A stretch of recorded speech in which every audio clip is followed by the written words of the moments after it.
beno bakaka beno lozei mamonso no bukia mambo oza nini na miraki yango omeli lisusu pabe mushona pensons elongi na ngai petit fali bika mama ngena kusala petit fali bika mama ngena kusala to kocha yango na kati ya mai to la sema petit exemple petit fali bika mama ngena kusala tata ndele oyezali moi sine ozola bisake liwa ezali na famille na tatouage on a soka longo yango te mabe kozala ngai mfumu kongo na lobi loba ki ngai mfumu te na pesa bato ba solution te mais une semaine soki tatouage wana ezaka na nzoto na ebini mo bomona inconvénient mabe ya liwa ya maki si on emi lingo ezobima boye yango ndela se eza liwa déjà signe mabe parce que tatouage on a soka longo yango te signe mabe kozala yo mo moni ki na tangi na ba ancêtre ba nkulu ba pesi biso symbole ezola que nzela ezali mabe par rapport à libota na e parce que ce que tu bien petit fali tatouage ou abeti si premièrement so ozui tatouage liboso ezali ya mwana bébé bi signification nango ouais so to ozui ya liboso ezali mwana bébé na monde occultiste na ndenge ya ba branche ya mindele ezo signifier que mwana oyo ouais message na ko pesa azali ko landa ngai yeba ko longola tatouage wana parce que tatouage wana soki esali kaka parce que moi si naza na zemi malédiction ko ko kiniti na mwana pe mwana za sacrifier parce que ça déjà ba branche ezali enfer kuna na monde ezali mindele diable o akambra wana ba bengeke kama sutra soko tali bien moto wa bimisa père na efale kofi abana ko utiliser ba sirène o benga ba kama sutra bazali ba esprit oyo ba melaka makila lelo na Kinshasa eza lisusu pas cité ya kolonga la statue ya locateur peko koma kololo pango occasion à ne pas rater bas terrain à vendre ya ba dimension lokola 20/20 20/17 20/15 na quartier Bibois commune en télé à un prix hors concurrence. Inutile ya kokende musika. Rejoignez-nous na nouvelle cité exaucée patience. Référence juste na entrée Singaya Inga na Bibois à 20 minutes ya grande route na Simaya concession Niembo Chabani. Ba abonné nyonso chez biso télévision o ezali cadeau pour na bino ta côté na ba bureau ya quartier na se renseigner en tout cas ba belé yangoyo. Cadastre ma nyonso normal na prix moko abordable. Donc wela déjà benganga na lombango po oza pesika na bino mo bomoni ke ngamo na tamboli mai ezali peso lingo esika ya mai ezali esika ma ya plat ezali olingo mona ngomba donc tout ezali awa donc bo benga biso na lombango shiki mukadi yeyo na mabele na kiti ya musika te Bibois donc entrée à station Bibois koti 10 minutes et c'est belé au commune Sikawana. Quartier Bibois, ils ont déjà habité depuis Kala. Courant na Maï et Kota déjà Kala. Profitez na occasion Oyo pour Okoma propriétaire Yalopango. Pour tout contact, bengabiso na numéro Oyo. Plus 243 82 01 22 225. Peuple de Dieu, shalom. Satan a commis na 666 manières pour na ko bebisa ba destin ya bana ya Seigneur Jésus-Christ de Nazareth. Na destin na yo, oza na yo pauvreté, mais na destin oyo Satan a pesi yo o commis pauvre. A côté si célibat, à côté si ba blocage, à côté si ba esprit de mort, à côté si bana ba autisme ba yaki ba biki, ba o bazala ki na ba blocage, ba débloquer, vina ba changer, o bazala mikumba na bango, bo ya na ngo epai na Nzambe yebo kwa ko décharger bino botala o ba ko bi décharger nako ko bomba te bolamu Nzambe salinga i prophète ba opportunité pour nga Clémence et comment qui passe faveur et comment qui passe tango na zungi ba opportunité o nga na kutani nango na kutani na opportunité donc mutu nyoso za na besoin d'opportunité na vie ba porte fungwama ba chance sala donc okutana kana makambo ya malamu na nzela nga na une semaine on a utozonga na 2 semaines je suis heureuse et je suis vraiment heureuse que Nzamba pesinga ba faveur wana opportunité fungwami do ba difficulté on azaki ya ko kanganga ya makasi modèle Nzamba débloquer ngo na iba kité ki koza na bo pété boy vraiment délivrance des abonnés très nécessaire. Je suis une femme pour le salaire business pour que na linga makamuna kende bien mbongo pe monanaka et puis na za na faveur et pas ya batu tout ça na za na ba porter fungamaka en tout cas na sentir ngo makola mwana oyo zonga normal zango Zongsa. Abana kotambola. Bima. Libéré. Naïm Youssouf parce que n'a pas Nzambe merci na makambo asalelinga. Nous pesa pe Nzambe merci parce que Nzambe atambusi mwana bana nyoso o to babotama na bango nyoso tout déjà batambola. Mwana nga azo tambola te atakutu ko telema bolubeke mwana nga akozala koka. Donc après kaka mukolo na tango to yakani lobi no mwana nga ba mwa tamboli mba moko. Akoma moko telema. Na lobaki déjà awa ezali terminus na zela na besoin ba oyo batambola partout oyo baluka ba délivrance simbate boya epai na Nzambe nde bokobika na dozela bino na moto. Troubles du système immunitaire, chute de tension, maux de tête, fatigue, perte de poids, frigidité et diarrhée. Dites adieu aux inconforts et retrouvez une nouvelle jeunesse avec une tasse de Maxi Bien-être au quotidien.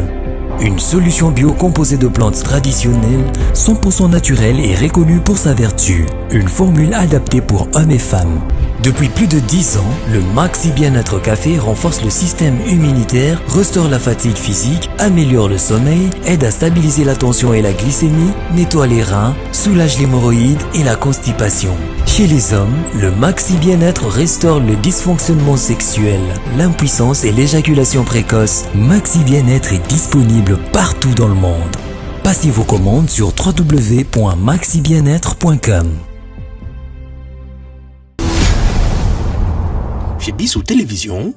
chaîne Oyo et Kokani Naï. Merci de la confiance et de la fidélité au message de la Bissou chaque temps chez Bissou Télévision, la chaîne qui vous ressemble, la chaîne Ekokai Nayo, chaîne Ekokai Naï. Merci vraiment à notre sponsor Azali Jésus-Christ de Nazareth. Merci vraiment à notre sponsor. Merci aussi à l'équipe technique chez Bissou Télévision. Là, je vois Denis Chimosolo, Laurent Jumatembo ainsi que Eli Elias. Merci vraiment pour la monsale de Toro Bonsa chez Bissou Télévision. Merci d'avoir oignon sur Bassabona. Merci bien d'avoir oignon Bassabona. Sur le moment où s'abonner chez Bissou Télévision. Vous allez toujours durer que vous allez sur Oizo les cas. Dans le moment où vous commis parce que vous commis déjà à la fin de l'année. Ma maman m'a kabobélé. Si vous êtes vraiment vigilant, on peut être vu à ta moyen manqué. Un adage africain, où est le baka, par exemple, congolais, maï n'a pas battu. Moto yambi lelo, aza fumi. Mais maman est bissé dans la caméra, je t'ai étonné. A utilisé vraiment adage wana africain, purement congolaise, maï n'a pas battu. Oyo loba. Et ça vraiment le roi kaki na mato ina ngai na préféré to kabolana bino longo oni na linga loba oni na ko luka chez Bissou Télévision pourquoi kaka esengi pa na chez Bissou Télévision pour loba nani a poussé eza nini o esali po ya na mona chez Bissou Télévision pour mon appel sur mbote oui yenge batata tout ce peut sur ya mona chez Bissou Télévision pour mona yo oui pambaté oui avec décision avec beat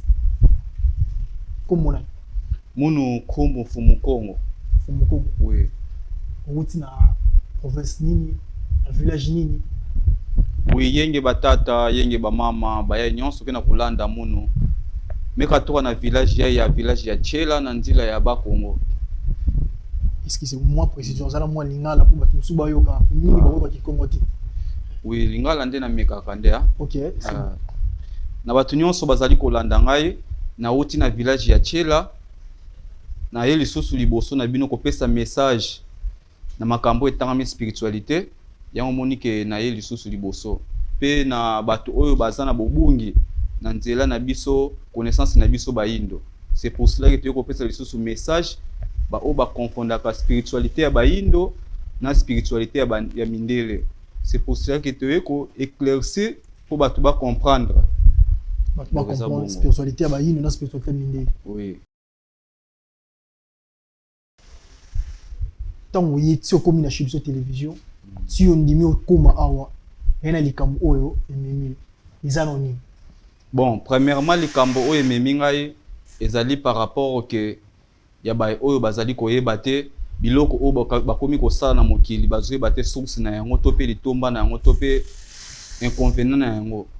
donc c'est un peu ça yango omoni ke toye kopesa message parce que ebele ya ba artiste mosusu tokomi komona bazali kobetya ba tatouage bazali koyeba te signification nango ezali nini. C'est pour cela que omoni ke na ye kopesa message ya ko claircir bato ba oyo nyonso babetya ba tatouage elembo nango ezali signe ya mabe. C'est pour ça que tu kopesa message que na ba oyo nyonso babetaka ba tatouage bokeba tatouage ezali eloko moko ya mabe ememaka malédiction à la longue. Leloko yo komona mabe nango te, mais à la longue yo kofrene yo ekoki kobebisela yo mpe baactivité, ekoki kobebisela yo mpe makambo ezali na ndenge ya famille na yo. Donc eza bongo. C'est un pouvoir ancestral, tatouage ebeta marate. Oui, biso na kilongo na connaissance ya nenkongo ndila nkongo.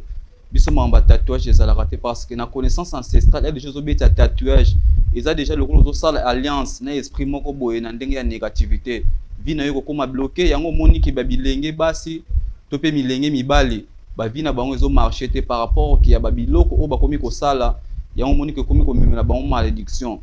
Donc eza bongo. So na bêtise tatouage ko celle qui est mimo awa chez biso télévision. Oui, moko yebi par rapport ki actualité ndenge komi ko pesama.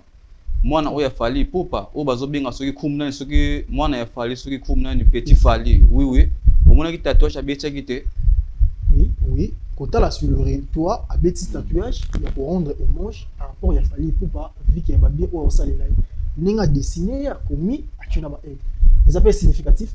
Oui, et ça déjà biloko moko mabe. Muta salo bolamu jamais ko remercier na tatouage. Remercier atana ba bien mosusu mais jamais que remercier na ndenge neti loko ba bengi tatouage parce que premièrement tatouage ezali na ba branche o ezali mindele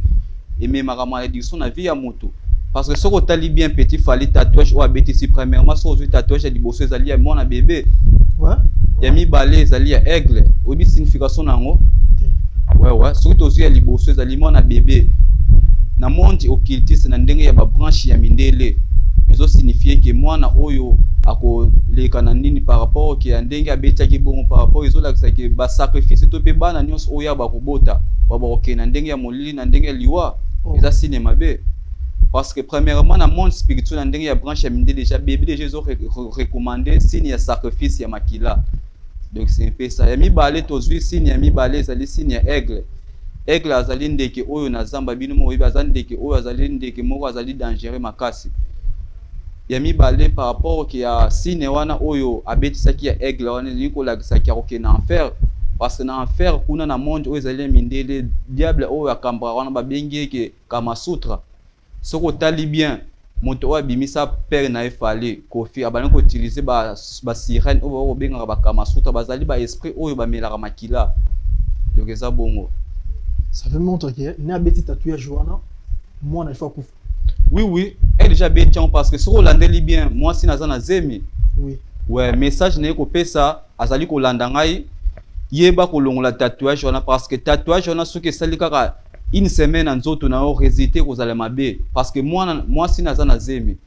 Malédiction ko kende na moi na pe moi naza sacrifier parce que ça déjà ba branche o ezali ya mindele. Et pourtant que biso zali ba mfumu to zali wana basé na connaissance ezali tradition coutume. Kopesa batu ba solution na makambo etangami spiritualité ancestrale et non que spiritualité ya mindele parce que soko tali bien na ba branche ya mindele kuna nde ba inconvénient mabe ekendaka kuna nde ba sacrifice ekendaka kuna nde ke makambo ebimi ya ba homosexuel ekendaka na ba branche ezali ya mindele. C'est pour cela que biso na nzila Congo tozali wana lokola bantumwa pona kopesa message na batu bazali kotengama parce que biso na connaissance spirituelle na connaissance ancestrale ya tradition coutume to lingaka te mutu akene na nzela mabe to pe mutu atengama. C'est pour ça que to pesa kaka conseil pour mokili eyeba na banzela oya ba branche ya mindele bakomi kosala kokene na banzela mabe ozali kosala ki batu bakoma sacrifier kosala ki batu bakoma kosanga na nzoto mibali to pe basi. Donc ezali banzela moko ya mabe biso tozali wana ka pona kopesa message pona kolongola nde ba branche wana ya mindele. C'est pour ça que to ya kaka pona kopesa pe message pour batu pe bayeba. Ce qu'on a expliqué que au moni bien sacrifice ça la maman si naza na zemi au bota mona et là on ni mieux assurance ni les autres c'est mambo zo yebisa biso na ke et convenir comme là. Oui, par rapport à la branche oya sale au pe à côté to ko la sape mo petit exemple ezo la que risque ezali liboso na e parce que ndena zolo babona zana ba ancêtre na nzoto na ngai to ko prouver pe moi petit exemple ezo la no yebo ina ba 5. Oui, na terme de religion na ba ancêtre biloko na zana na nzoto eza ba ancêtre na ngai o ba pesa ngai na sala musala pona ko pesa batu ba solution pe ko pesa batu conseil na ba o bazali ko tenga mananzela o ezali ya spiritualité. So ba centre de ba yena yo bon ba tindi yo bon pe ba l'action ba signe o yela za guerre liweza na kam na famille na ye. Oui, liweza na ngamu na famille sur alongoli tatouage wana te lobaki ngai fumu te na pesa bato ba solution te mais une semaine soki tatouage wana ezaka na nzoto na ebini mo bomona inconvénient mabe ya liwa ya makila ikolanda libota na ye donc eza bongo prévenir l'axe tokolakisa moi petit exemple prévenir l'axe oyo eza nini eza mai non oui tokotanga kombo ya fali na kati ya petit fali na kati ya mai oyo ka bozomona oyo eske eza eloko na kati ya mai na komela ngo oui pour mais ça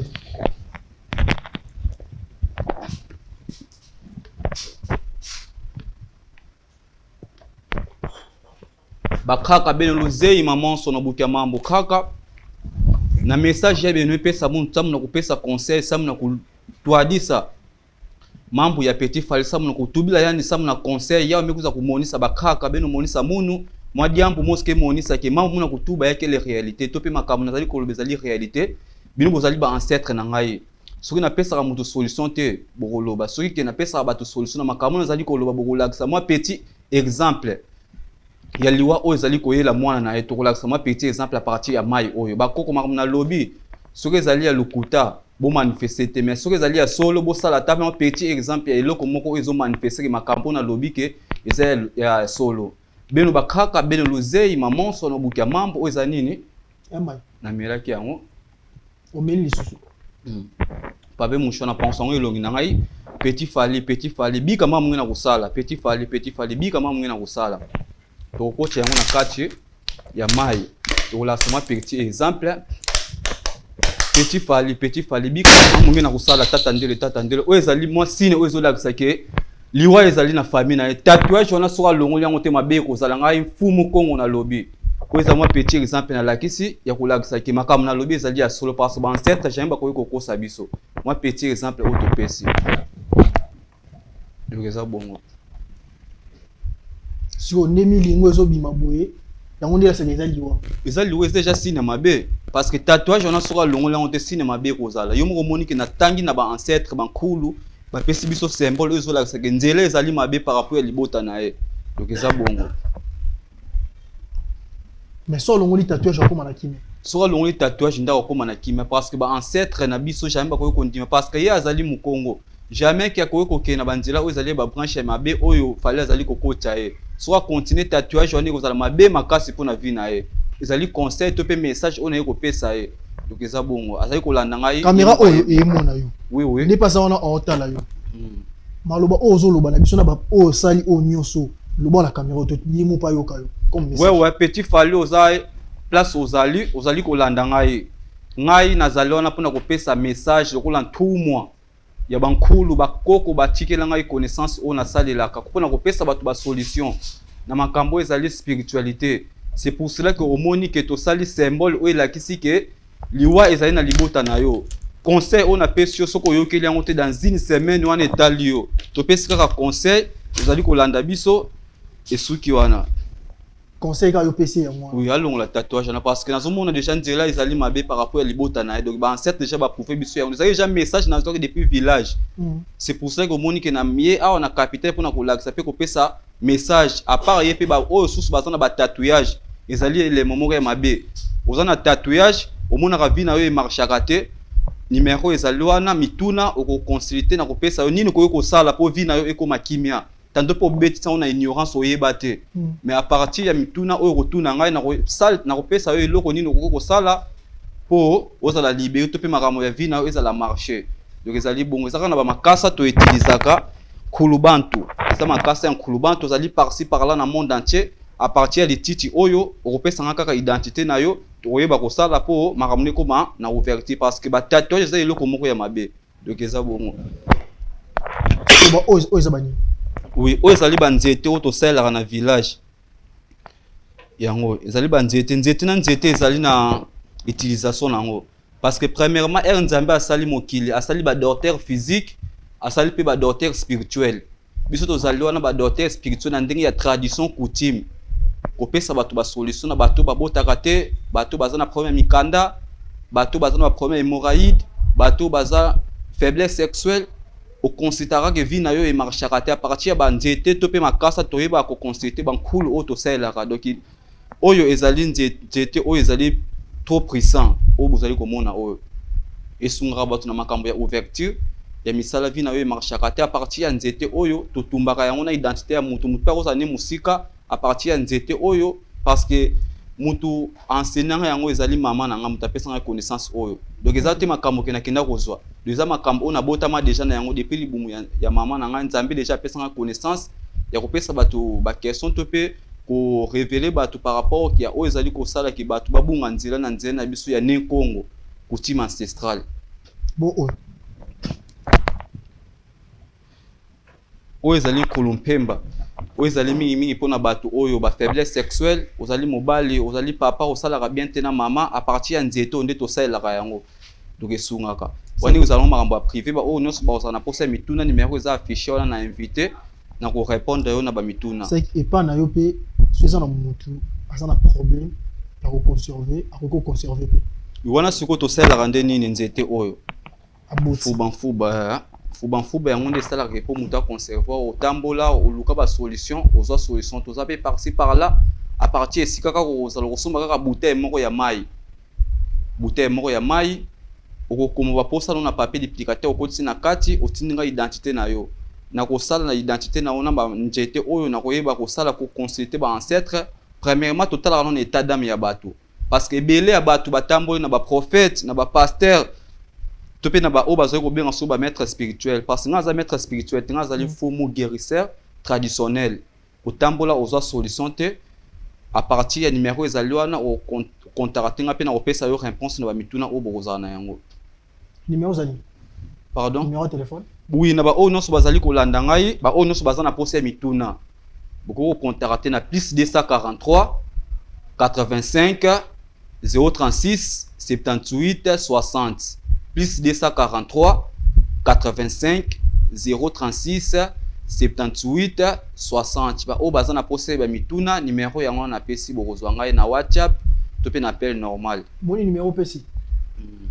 mutu olobiso alongoli tatouage te mambo ekomela ya registre pe numéro na yo yebi yango oui parce que biso tozali wana tozali bantumwa akepe na leta bokeni na bino oui tozali bantumwa tozali wana mpona kopesa conseil tolingi te nzila nkongo ne nkongo biso ba africain to bunga nzela parce que leo ekomi kosala ke to bunga nzela par rapport ya ba religion oyo bamindele bakomi koyela biso yango ke tokomi kobosa na nzila nkongo parce que nzila nkongo mvutuka mu nzila nkongo yango na baloba donc nzila nkongo eza nzila nkongo jamais tokoyi kopesa accès to pe valeur na ba branche oyo ezali bamindele tozonga na ginkulu na biso ancestral botika kolanda banganga kisto pe botika kolanda ba maître spirituel bazali kobungisa bino banzela oyo ezali mabe parce que komona bozwi lelo mais lobi ozana ba inconvénient biso siko tozali wana mpona kopesa message mpona kolongola nde makambo wana donc eza bongo outi précisément la province ya Bakongo oui na outi na village ya Tchela na village ya Tchela parce qu'on a province na mipe Bakongo batu ya chiba kandidati bazabe na ba tatouage bazabe ba député omoni pe bango te mambo ekomela bango oui biso premièrement to forcer mutu te déjà to pesi message parce que mutu nyonso azali kolanda ngai jour landeje mission na seke nzambe mutu asali ke nzambe likona c'est parce que biso pe bankulu to pe banfumu to senga pa ye et les choses là na déjà délivrance na yo contacter na numéro na peso na relaxa nini ko ko sala po vie na yo comme na ouverture parce que premièrement ozomona vie na yo ezotambola te premièrement ezalaka na ba na prison spirituelle parce que ça na ba tatouage mususu ko beti yango mikoti si na prison spirituelle mo vie na yo marché ezate ouais eza par rapport mususu ba sala ngo te na volonté ba mususu ba sala ngo pona kozanga boyebi ouais ba mususu ba sala ngo pona bozanga boyebi mais to ye wana pona ko pesa message parce que nzambe déjà permettre otala émission na nga c'est que bénédiction no déjà yango de yango to ko pesa ne message ko muntu osaza nango soki elongo ete ya kolonga okosala pe prière mais effet wana ya akozala na prison abimi na kati ya prison pe oui à partir bankulu ka sa partir identité ne to koyeba ndenge ko localiser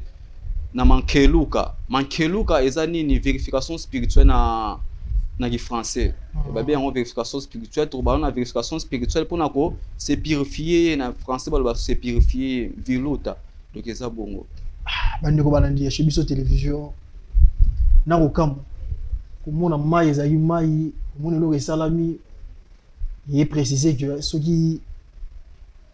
notre leader na biso te artiste na biso te alongoli tatouage oyo abeti na loboko makambo oyo ekomela ye makambo oyo ekoyela ye makambo oyo ekoarrive sur famille libota na ye namoni kuna ndenge oloba te Dinish Mosolo le réalisateur le plus certifié namoni ndenge oloba te parce que dans l'amour na moni na scène na moni na o salami na ebité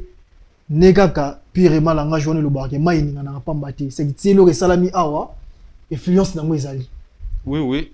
parce que ba ancêtre déjà ba prouver biso bo c'est que déjà mabe ezali soka zali mayela ko contacter nga to sola en privé to yeba o to sala pona ba ancêtre ba longolé na ba prison o ya mikoti sans le savoir. Isangambwa nzamba lolo bande ko balandi chez biso télévision yo muto tele émission yo muto zuli bako peut-être un petit fallait alité les mieux transférer les liens à mon émission à mon lolenge nini oyo tatouage abeti influence oyo ko milaye to maramunini o asali eza na kati ya vie na par rapport ya oyo akimi akie ko mikoti sama sans le savoir. Apesi numéro, vous m'appelez numéro na ye. Mutu nyonso omoni ya maramba lobby, eza oya lobby te, eza réalité te. Numéro ezali bengi lobby, to na commentaire, okomi commentaire na yo, aromona commentaire, numéro ne peut ezala affiché na barre ya écran pour na mutu zo explication valable par rapport à message à lobby. Na moni kuna nga olobate. Soki nzamba zongi te, to kokuta na lisusu. Pona kolobela soki likambo komeli sope likambo komeli ete to ya biso nyonso awa na TV ko pesa sur explication claire to ko pesa sous lumière par rapport ya makambo ya lobby. Merci vraiment à Denis Mosolo pona nyonso sala na toki na kati ya Shibso télévision. Merci aussi à Eli Elias et merci aussi à Louange Montembo. Merci aussi à Patron Cheikh Mukadi. Merci vraiment bande ko balangi. Merci na ba onyo so ba s'abonner na Shibso télévision. Yo pe non s'abonner le moment s'abonner. OK na cloche à notification, ou cliquer pena toujours à chaque temps dans le code émission. Aux la première personne au monde. Cause la carte mon émission na page